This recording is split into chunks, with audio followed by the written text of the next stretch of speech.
तू सवाल तो पूछ, हक है तेरा, फर्ज है तेरा, किसी की खैरात, किसी का एहसान नहीं तुझ पर, मगर शर्त है, अंदाज़े बयां हो बेखौफ, अंदाज़े बयां हो स्पष्ट, अंदाज़े बयां हो बेबाक।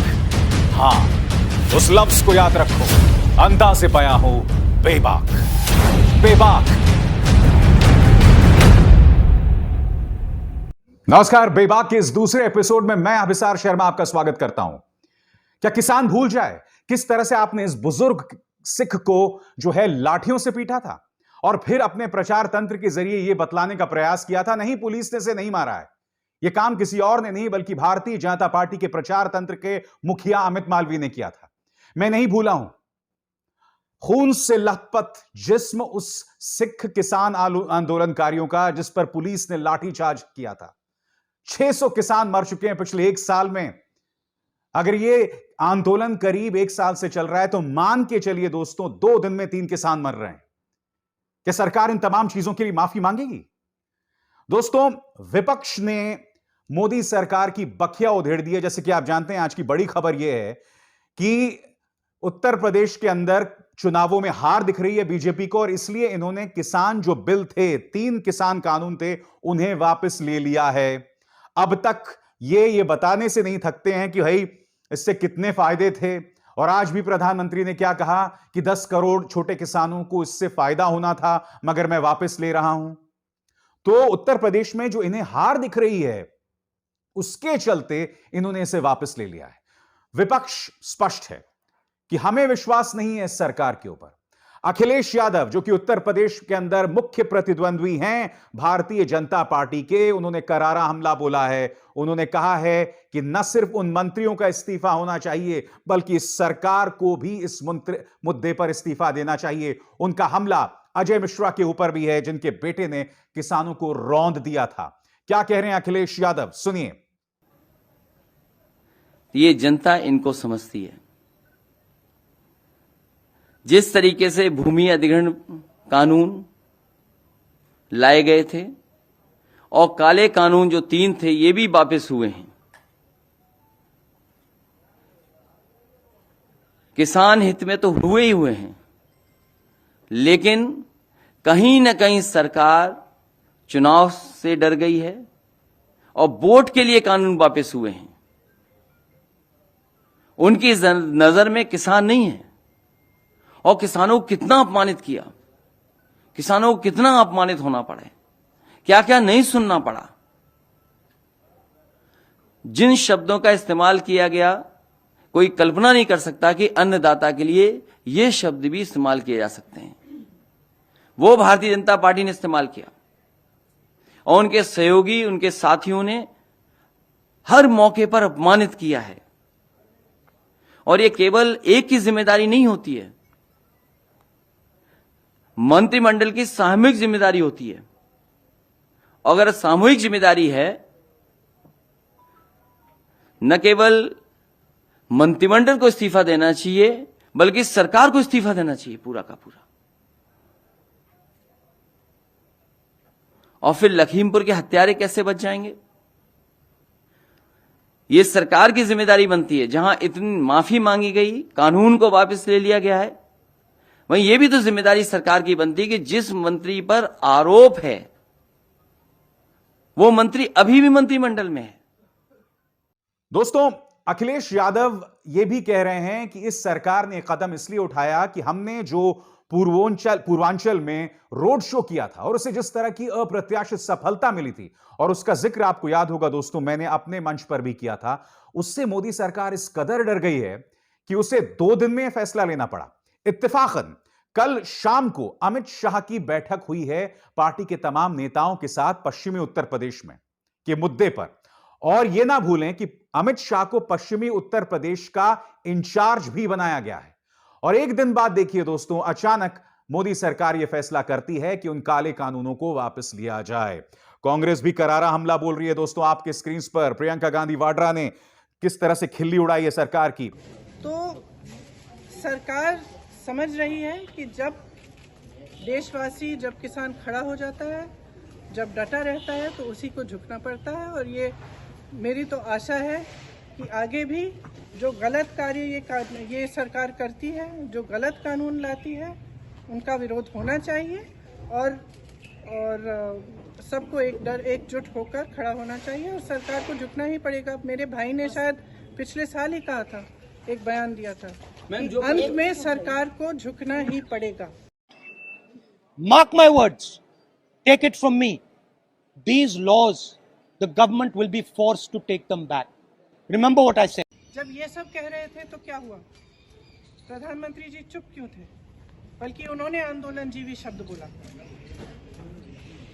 जब किसानों की हत्या हो रही थी, जब किसानों को मारा जा रहा था, जब लाठियां बरसाई जा रही थी, जब उनको गिरफ्तार किया जा रहा था, तो कौन कर रहा था? आपकी तो सरकार कर रही थी। आज आप आकर कह रहे हैं कि ये कानून आप रिपील करेंगे, तो हम कैसे भरोसा करें? हम आपकी नियत पे कैसे भरोसा करें? सब स्पष्ट है, सामने है देश के। मुझे खुशी इस बात की है कि ये सरकार समझ गई है कि इस देश में किसान से बड़ा कोई नहीं है।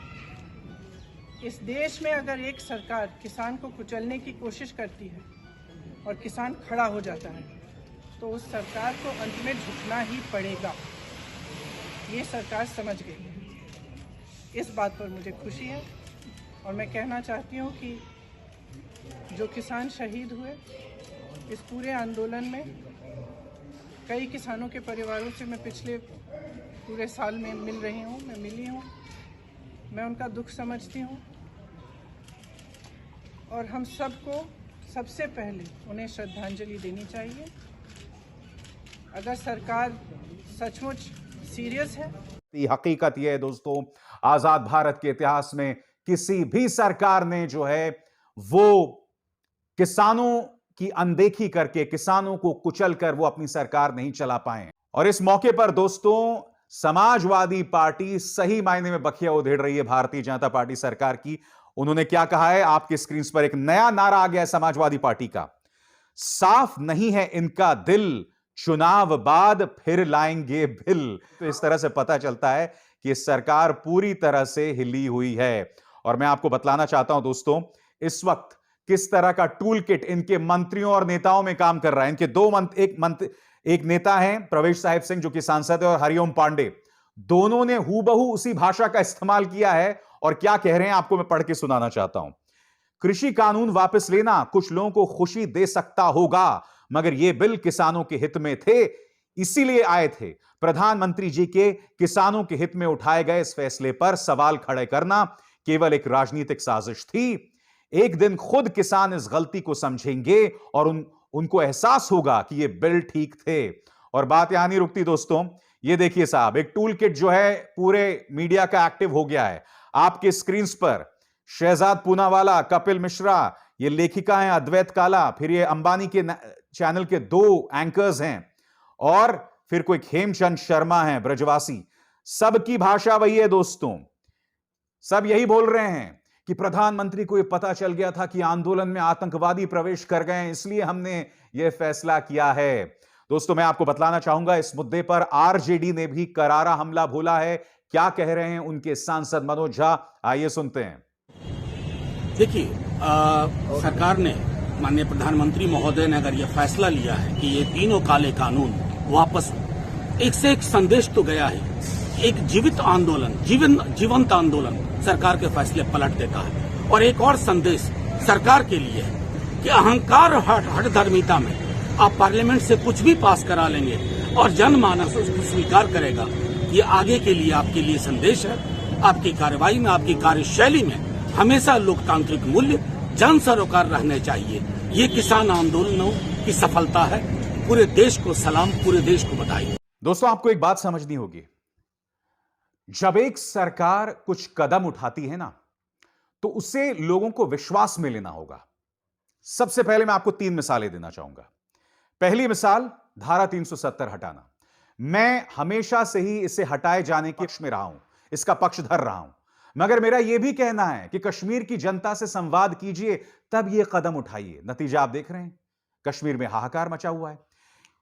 इन्होंने यह कदम सिर्फ इसलिए उठाया था ताकि वो अपनी पीठ थपथपा सकें और वोट्स हासिल कर सकें कश्मीर के नाम पर। फिर सीएए लेकर आए ये लोग। अब वो कहां है बिल, कोई नहीं जानता, कहीं दफन हो गया, हम नहीं जानता। शाहीन बाग की महिलाओं ने अपनी ताकत दिखाई थी।